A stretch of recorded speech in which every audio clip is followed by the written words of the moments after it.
Being a mum's lovely because every day it's like you've always got something to look forward to every morning, just waking up with her.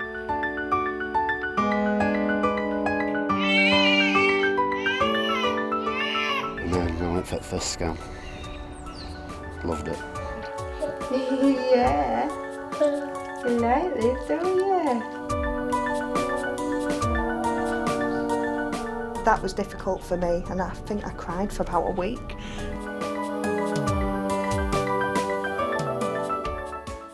Bonding describes that special relationship between a parent and their child. It's that feeling of love and warmth parents have towards their baby. Attachment is the child's relationship with their parent because they need to be close to feel safe and secure. When he was about 2 days old, in the middle of the night, he met my eyes, looking into his eyes and feeling like he was really looking at me. That was really special. Yeah, that was to me when he was my baby, not just, oh, cute baby sort of thing. At first, obviously when I was shocked, I thought, oh yeah, you know, already know, here we go again, like, you know, but now she's there. Best thing since sliced bread. So she's beautiful. It's just the look she gives you when she's happy and she knows you're the parent. The way she looks at you, it's amazing. Every day it's like you've always got something to look forward to every morning, just waking up with her, and it can be tiring in the night, but everything else besides that is lovely. I'm just fascinated by the little chap, really. It's cute, all these different personality things.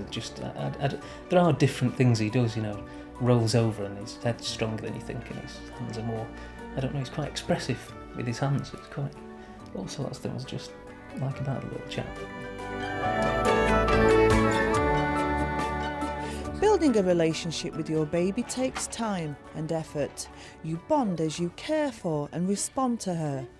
It's about understanding her needs, and as she learns to trust you, the relationship grows. You're both learning and getting to know each other. From her being born, you just sort of get used to the things that she wants. So she's not really a crier, but she's definitely a wriggler. So generally, she normally wants food, but when it's not food, it's either a nappy change, or if she is tired, then she can get quite cranky, you know, if she can't get herself off to sleep. So then it's just a case of holding her and rocking her, which is nice for me anyway.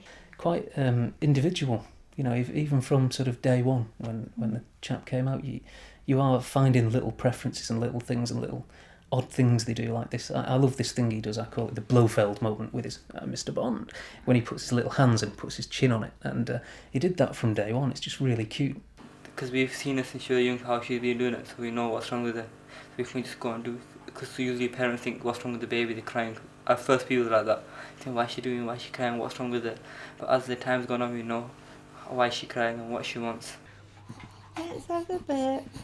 As he lets you know what he needs and you respond, love develops, and your baby learns about himself by your responses. So it's just as important to react with love and reassurance to cries as well as smiles. Babies get sad as well, you know. Round around the garden like a teddy bear. So why is it important to develop a good relationship with your baby? Babies are born with more brain cells than they will ever need, but they can't be used until they're connected to each other. Here your little toesies. You can help your baby make brain connections by stroking, cuddling, singing, rocking and feeding. These types of experiences help develop a healthy relationship and provide a strong foundation for life. And equally importantly, you're also helping baby's brain to develop. If you watch your baby, there's actually a lot going on in his mind right from the moment he's born. We used to think that the first 6 months of a baby's life were not so important in terms of human development, and that what really mattered was the time after that.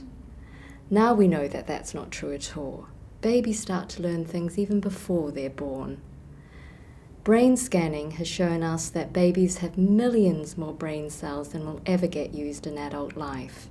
Early stimulation is vital. The more that the brain is stimulated, the more of these brain cells will be kept. So how does it work?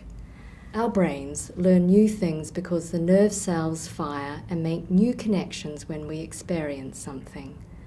Making these connections keeps the cells active, so they become a permanent part of your baby's brain. For example, your baby soon starts to recognize your voice and face when you talk to them. The more often you do this, the more permanent these brain connections become. The message is, use it or lose it. Early stimulation is vital, but it's not just the amount of stimulation that's important. The quality of your relationship between you and your baby is vital, not just for their emotional development, but for the development of their intelligence. But it's not just the brain that benefits from a healthy relationship. Other benefits include a resilience, an ability to cope with life's problems, protection against mental health problems in adult life, increased self-confidence and self-esteem, increased general optimism, an improved ability to maintain healthy relationships, fewer childhood behaviour problems, better and faster language development, and postnatal depression for mum is less likely. So what can you do to help build this relationship? Bonding begins well before birth. Even during pregnancy, you can do things to make your baby feel soothed and safe. Talking, singing, playing music and stroking your tummy all make a link with the outside world. It may seem strange at first, but we know babies in the uterus are aware of touch, sound and movement. I don't think you'll be a quiet one like James's mum said. Voices, smells and sounds will be familiar as soon as baby's born. You can tell that she's growing, can't you? You may also learn things about your baby even before birth. I think he was going to be trouble from the start because he was always kicking me, he always kept me awake. He had hiccups a lot, and he liked the bath time because he was always awake in the bath. And a great thing for dads is he definitely reacted to touch, didn't he? Yeah. So you could prod him at the right place and he'd give his mum a good hefty punch, I think, somewhere at the top of the ribs, which I thought was hilarious. In the morning, I'd feel her movements, and it was amazing. I mean, during the day, she used to respond to my touches, and when I used to touch my bum, or when my husband used to just hug me or something, and she used to respond to it. And I often used to sing a lot because I love to sing, and it's like she felt calm and relaxed, and a lot of movements. Yeah. While I was pregnant, she was very active while she was inside me. She, especially at night or when I was in the bath, and generally whenever I stopped, she'd be more active. And when I was moving around, you didn't notice as much. But I think it's probably because the motion got her off to sleep, which is the same as now she's born as well. Bonding also includes all those preparations, changing routines and planning for the future, all before baby's born. We've gone into a little bit of research about what's best when the baby's born, for example, if it's best to breastfeed. We've also been looking at what we'll do for our childcare for when the baby's born. I did try and slow down a bit, but for me that's pretty much impossible. The preparation for Georgia was we had to go and buy all the nursery furniture and the pram, and that was all the nice bits really. To imagine she had the baby, she would look at the clothes and pretend the baby's there every day. Every day I used to look at, baby shoes and just think about it, and I'd have tears in my eyes,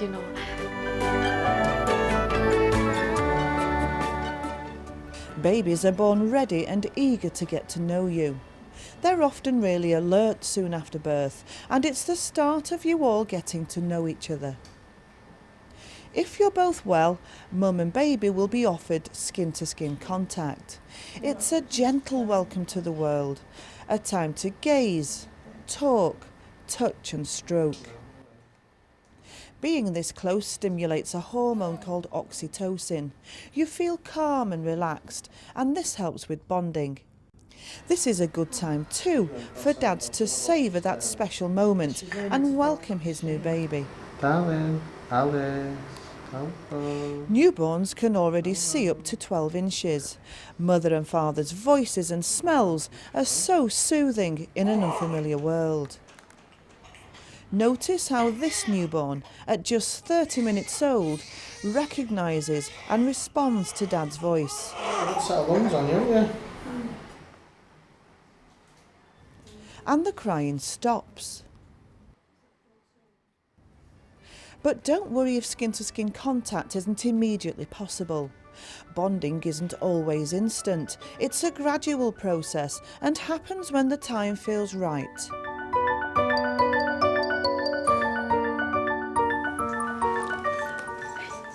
You'll learn how to recognise when your baby's ready to sleep, play, cuddle and feed. It's not always easy. Babies have different levels of wakefulness, and recognising these states will help you know how to respond. These babies are in a deep sleep. Breathing is steady and regular. Eyes are closed and still. They're not easily disturbed, so don't worry about being that quiet. Deep sleep's crucial. It's when babies grow, rest and develop. Try not to wake them. Instead, ignore the housework and have some rest yourself. Sleep is precious for parents too. These babies are in a light sleep. Eyes are closed but may flutter. There may be some body and face movement. Eyes may open briefly and breathing may be more irregular. These babies are easy to wake, but light sleep's important for brain growth, so it's best to avoid any disturbances. These babies are just waking or trying to sleep. Their eyes are open or heavy-lidded. Movements are smooth and bodies relaxed. They'll react to noise, touch and movement. Your baby will either fall into a light sleep or wake up. Just wait and watch.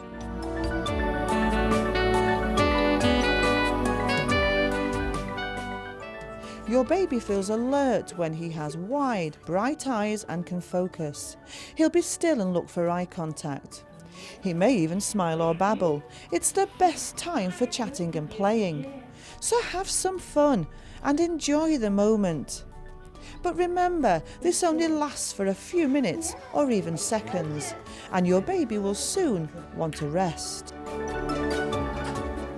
These babies are becoming uncomfortable and starting to fuss. They become more active and start to make noises.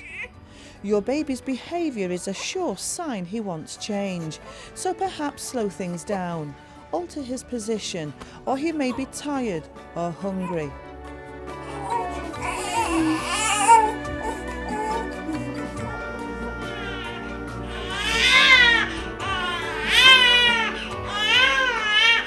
At times your baby will cry loud and intensely. He'll be difficult to get through to.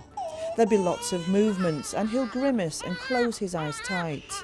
You need to stop what you're doing and try a number of things to soothe him. We're not liking that, are we? Let's try this way. Let's try that way. How's about that? That's the head's up. That's not working, is it? Heads up. Slowly down. Oh, yes. Oh, you see?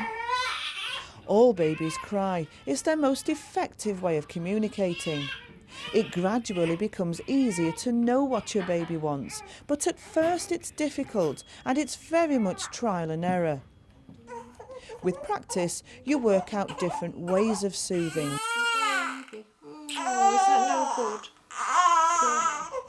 Remember, an upset baby is not the end of the world, even though it may feel like it is. And soon, all will be well.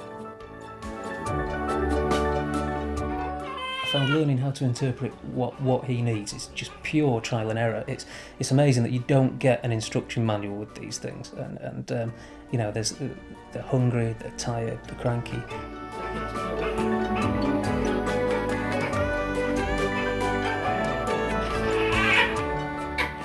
Babies cry for various reasons. There are the obvious ones like hunger, tiredness or pain, but there's also boredom, loneliness, overstimulation, being too hot or too cold, or even just not liking what's happening.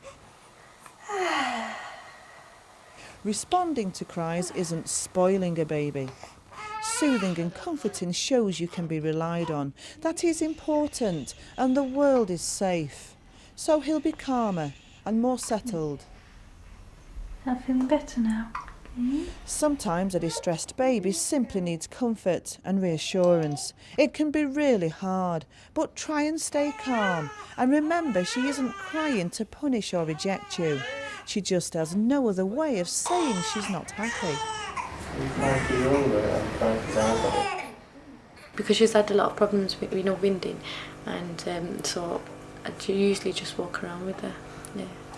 Because she's had a colic in it.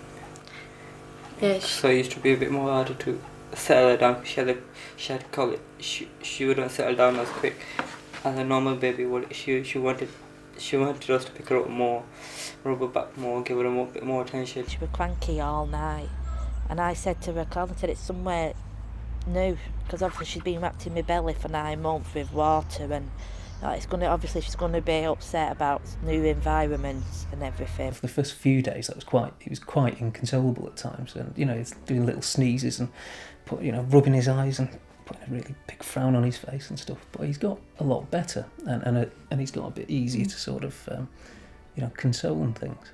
Keep going. Just run through the checklist of doing things that you can to try and make him more comfortable. When she cries or he cries, just nurse her and figure out, put your finger in the mouth, is she hungry? If she sucks on your finger, you know she's hungry. Or check her nappy, check her temperature. But more often than not, if she doesn't do any of that, she just wants loving.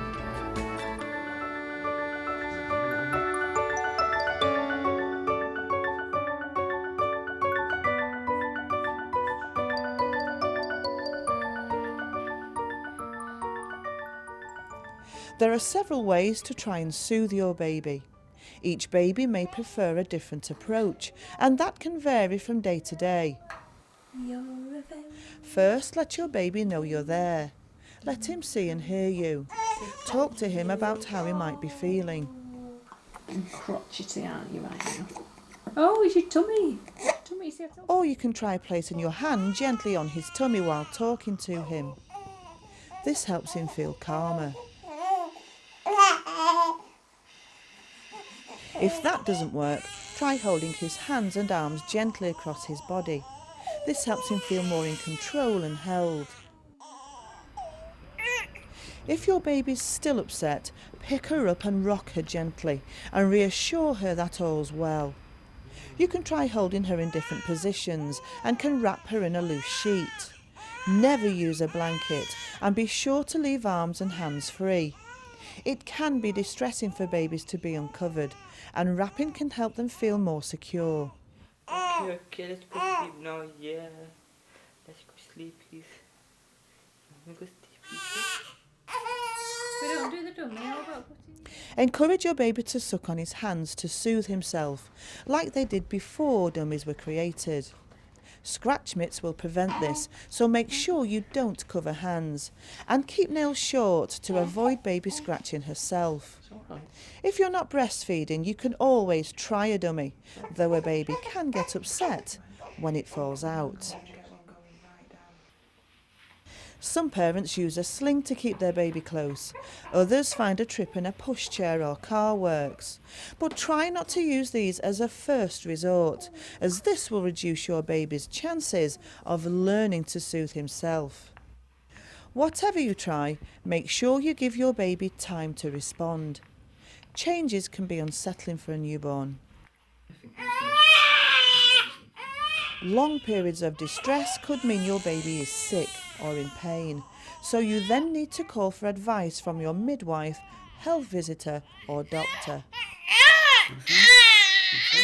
If you feel like you really can't cope with prolonged crying, then put your baby in a safe place, like her crib or baby seat, and walk away, staying within earshot. But don't leave him for longer than 5 minutes, so he doesn't think you've gone forever. There we go. The other thing we did one night so far is when we actually couldn't shut him up and we'd done everything we could. We strapped him into his car seat, put him in here and had our tea for 10 minutes and then came back.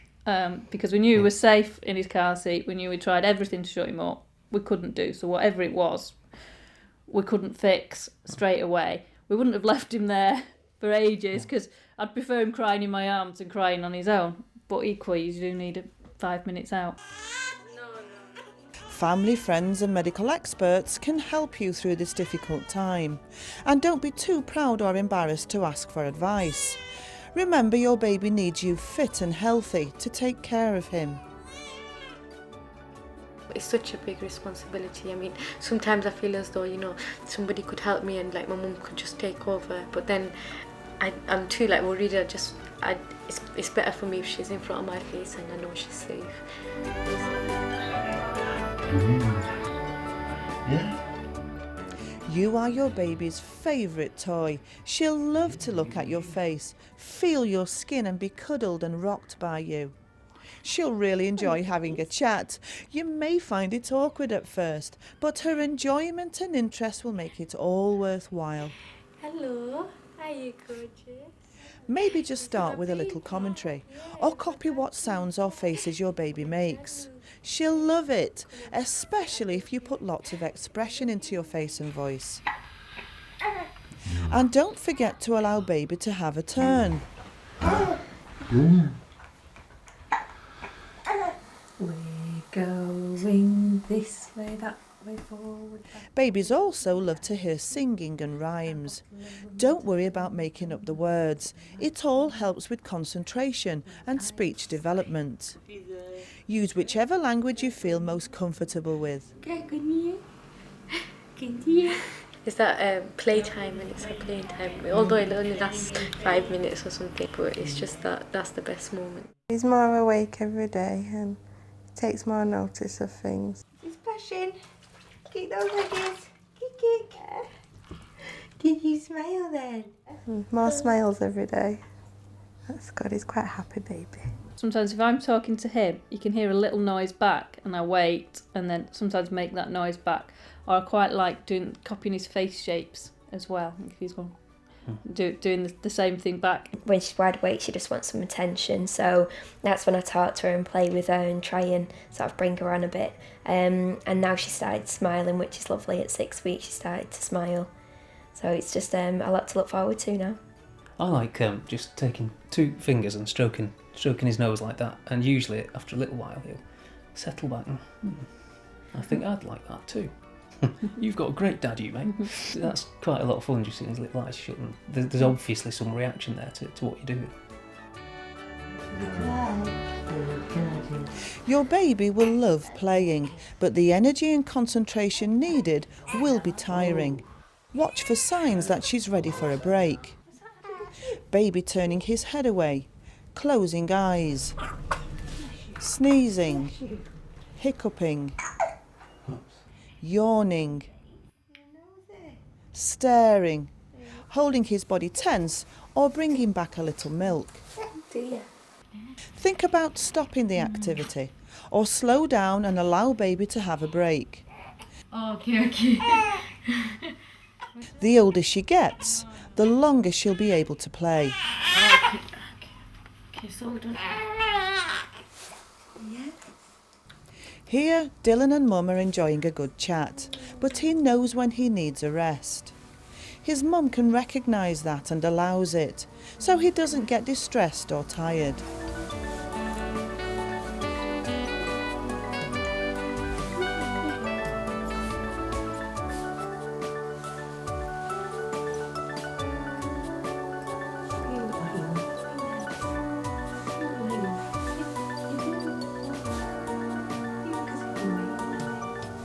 After his little rest, he's ready to play again, and both can carry on happy and relaxed.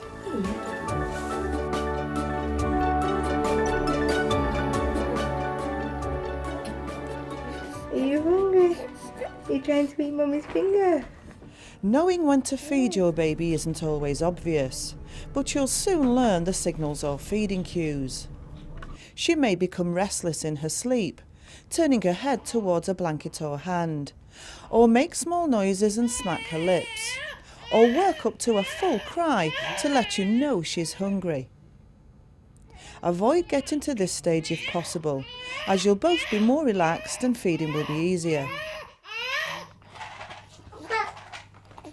Keeping close to your baby in the early weeks will help with bonding and feeding.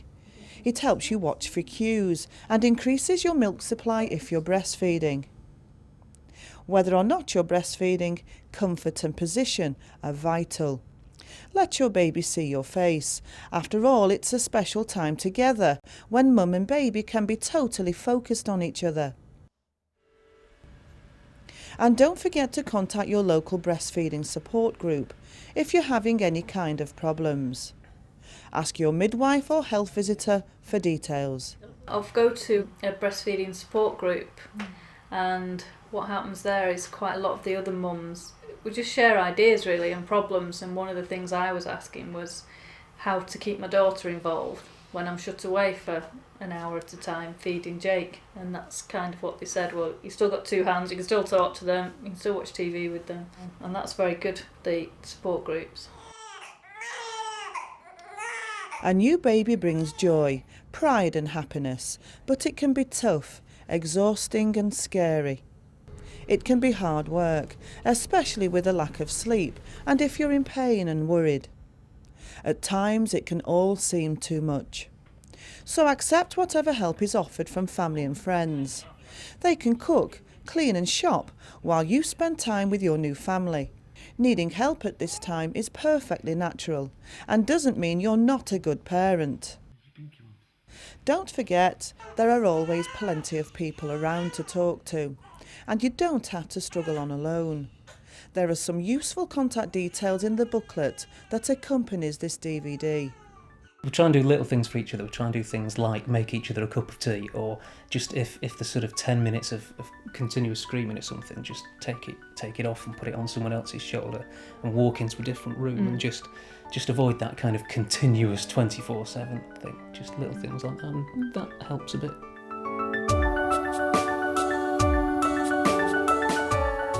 If your baby has to go to the special care unit, it can feel really scary and overwhelming. I was really scared with my first impressions because it was in the incubators and whether I'd be able to touch them because of the wires and all the medicines she was having. But it's encouraged straight away to have contact with them and try and do as much as you can with them. I felt as though I couldn't be a mother because he wasn't there, and you know, I just wanted, you know, when you have a baby, your motherly instincts just come in, don't they? And that was difficult for me, and I think I cried for about a week. Approximately 10% of all babies born in the UK will spend some time on a neonatal intensive care unit. It's widely recognised that the care of those babies and involvement of parents in the care of those babies is very different to babies who spend time with their mother on the postnatal ward. Here's your food. You ready? Often it can be several hours before mum is well enough to visit baby on the neonatal unit, and this will obviously be governed by her maternal well-being and her obstetric condition. We do encourage actively partners and fathers to visit the babies, and if at all possible we will arrange for the parents to visit the neonatal unit before the baby is actually born, so that they've actually got a mental picture of where the baby may be. We find that this goes a long way to allaying some of their anxieties in those first few hours. Bonding with your baby, perhaps with no privacy and in new surroundings, can feel almost impossible. But remember, your voice, smell and touch will be soothing to him. When they brought me up in the wheelchair when I had a caesarean, he was fast asleep, and when I did speak to him, he opened his eyes and he looked straight at me, and I think that helps, you know, me knowing that he knows who I was by my voice. When you're touching them, you still feel like they have a bond. But I remember when we first got them out and just holding them and just being able to be left with them just for a little while, even though they were still being monitored, you was left with them, which was nice. Simply sitting and watching, or talking and reading out loud will help you all feel calmer. Touching her hands or feet will help soothe her, and once your baby's well enough, you'll be able to have that skin-to-skin contact. With a very premature or sick baby, or a baby who's progressing through the stages of care, this involves baby in as near naked condition as possible, in effect being put very close to mum's skin. You might be able to get involved in feeding and changing, and don't hesitate to ask the staff for help with those first daunting cuddles. All contact at this stage shows you and baby that you can comfort and care for him. We recognise the importance of involving parents in the care of their baby at the earliest opportunity. However, they are very, very frightened, and more so if the baby is extremely small, extremely sick and requiring a lot of intensive investigations. Straight away they made you feel welcome, did a really good introduction to the whole unit, because obviously it's quite daunting at first. Encourage you to do things for your baby right from the beginning, even though they was quite poorly at first. The nurses were fantastic, so they helped and said just talk to him, just, you know, still change his nappy, and then, you know, they showed you what to do, so you got on with it then, and it got a lot easier.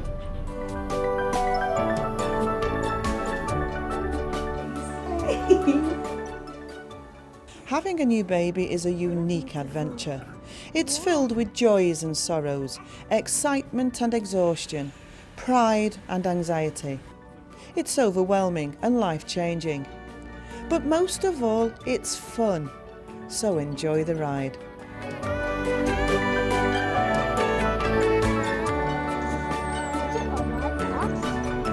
I'm buzzing, I'm still buzzing now. It's a pleasure having her.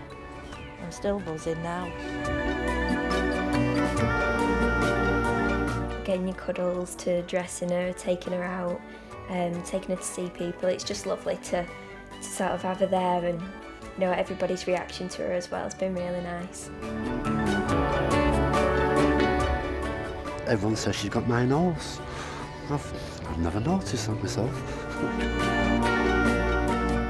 It just becomes different. It's just interesting, a bit like a roller coaster really. You don't quite know what's going to happen. You just strap yourself in and think, great, see what happens. Off we go.